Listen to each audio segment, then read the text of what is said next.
Aujourd'hui, je vais vous expliquer les différents points à respecter pour aménager votre espace intérieur. On peut définir 8 étapes. Première étape, la réflexion globale, la définition de vos valeurs et des messages que vous voulez faire passer. 2. Bloquer les contraintes réglementaires et techniques. Troisième partie, définir les zones d'accueil, les zones de réserve, les zones de chalandise, les zones de vitrine. Tous ces éléments réunis les uns avec les autres vont contribuer à la réussite de votre projet. Quatrième point, l'ambiance générale.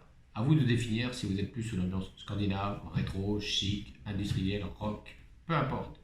Mais il faut que ce soit personnalisé. Cinquième point, le rythme. Créer du rythme dans votre magasin. C'est ce qu'on appelle l'effet ping-pong. C'est ce qui fait que l'œil rebondit d'un produit à l'autre tout en ayant une vision globale. Sixième point, très important, utilisez la couleur. La couleur, c'est la première chose que l'œil voit quand on rentre dans un magasin.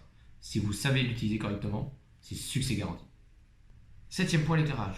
Vous avez fait un super travail. Vous avez défini un super concept. Par contre, si vous l'éclairez mal, tout est perdu.